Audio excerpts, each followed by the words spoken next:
Alright, so today I'm going to be talking about progression in video games. Because that's admittedly one of my favorite aspects about them. Being able to, journey through it in a way is very interesting to me. So I'll be talking about those systems in this video. Not like the progression found in, games like... Oh, excuse me, damn. Like Killing Floor that has the round-based progression, along with a skill tree, kinda, sorta. I'll explain that in a different video, because I don't feel like doing it in this one. But for all intents and purposes, I will be talking about the progression found in FromSoft video games. I'm willing to bet you know exactly who From Software is. You know, the progression systems found in Dark Souls 1, 2, and 3, sort of, and Elden Ring. Elden Ring has that progression system, but a lot less linear, which in my eyes is for the better. It allows for much more interesting progression. So everyone almost has a different layout unless you're doing the super optimal layout.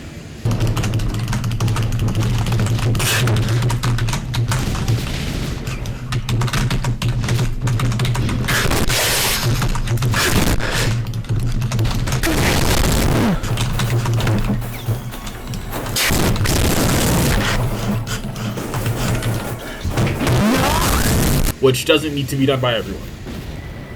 So, what makes it good to me is it rewards three main things that are kind of layered amongst other systems, but I'll talk about that as I go on. So it rewards level layout knowledge, knowing where things are, where you are, how to get there, where bosses are, so on and so forth. Next is skill expression. Well, I mean, your ability to clear enemies or to use specific skips or, navigating some areas. Or being prepared. That too. It really rewards being prepared. And exploration, which is exactly as it sounds like. Simply being curious, finding things out, smacking random walls if a message tells you to, so on and so forth.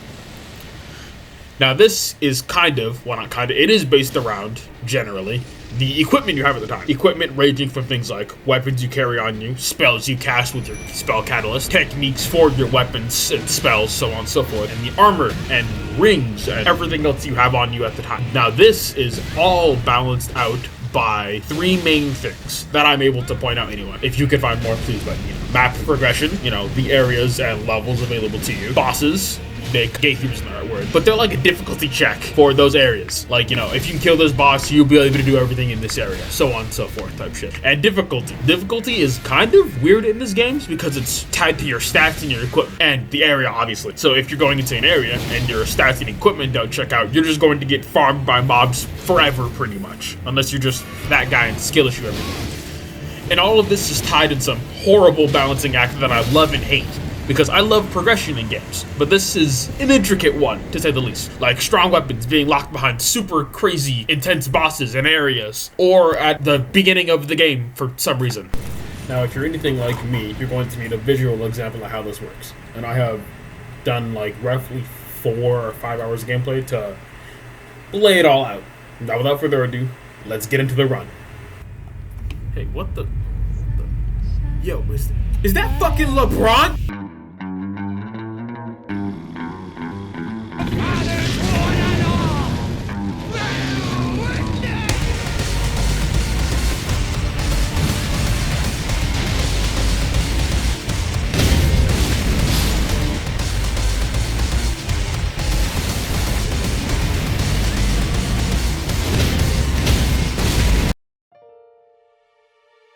So, the run starts as most runs do, running around like a fucking idiot. But before that happens, you need to die.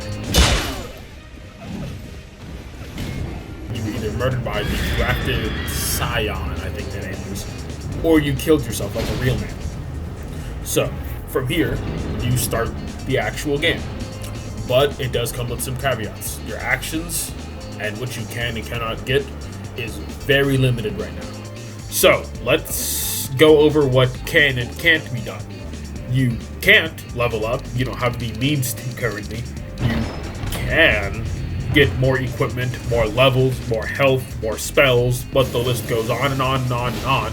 But that is locked by information and knowing things. So we're going to presume you don't know those things. But where you can go is limited, but not really. You have roughly 80% of the game locked off to you currently. But you can go to more parts in base Limgrave, like where you are currently, Southern Limgrave, which to the surprise of no people, I hope, is directly south of you, and Caelid, which is current day California. It's not perpetually on fire like actual California, but there is a lot of homeless people and AIDS. Even with just these 3 areas available to you, well, the 3 that I listed, you can go to 4. You can go to Liurnia Lakes if you go around Stormvale, but we're gonna act like I didn't mention that. But even with the 3 areas I mentioned, that being Limgrave, the Weeping Peninsula, and Caelid, you still have a lot of options available to you. You don't have to immediately go and fight Morgoth and go get shit stomped. You can go get the Reduvia, a bleed dagger. Then you can go to Caelid, kill a dragon that's stuck there, Dragon Burrow East, I believe. Get yourself some runes, go down to the Weeping Peninsula, get yourself a claymore, or you can go grab the Bloodhound's Fang. Also, no, that's in base Limgrave. Yeah, you can go get the Bloodhound's Fang in base Limgrave, and from there, you can go grab some Somber Smithing Stones and upgrade yourself even more and more and more. And with all that preparation done that ultimately wasn't necessary, you can go find Margit and blow him out of the fucking water. All this is just effective, well, word spewing to explain what I did in my run and why I feel like it is a nice thing to have. Because in other Dark Souls games, if you were to get stuck on a boss, you'd have to either get good or maybe go 1 to 2 places to improve, if that's even available to you anymore. While in Elden Ring, I don't have to fight the boss to begin with before I decide that he's dead.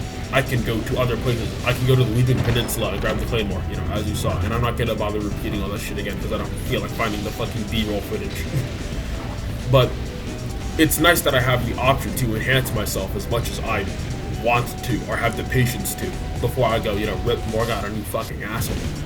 And I feel like that's an underappreciated system. Very exploitable. Very exploitable. But underappreciated in my eyes. And I mean, to further emphasize this point, you could get to max level before you even go to Lindale Capital. I'm not gonna hold you. You could go talk to Vere, run through his whole quest on like it's a cheap fucking whore, sit in Mogan Palace for 1,000,000 billion hours and just grind out max runes. Or you could go find a friend and dupe runes for like 6 hours and get max level that way.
I mean, look, I'm not gonna bash you for how you play Elden Ring, but please don't do either of those things like that unless you're like building a character for PvP or some shit like that. It kind of kills the experience. Well, at least when I've done it. It kills the experience of playing through a game like Elden Ring. And that might be because I value a challenge in games like that. I like feeling like I need to overcome something or need to develop a new skill set to challenge myself. But I can't recommend that you exploit the game like that. But Elden Ring is a very exploitable game by nature. So if you do it, you do it. If you don't, you don't. I'm not going to bash you for a way you play an RPG. It's a role-playing game, man. But yeah, if you're like level fucking 300 asking for build advice and Elden Ring, you're stupid, bro. At that point, you can do everything. There's no builds, it's really preference.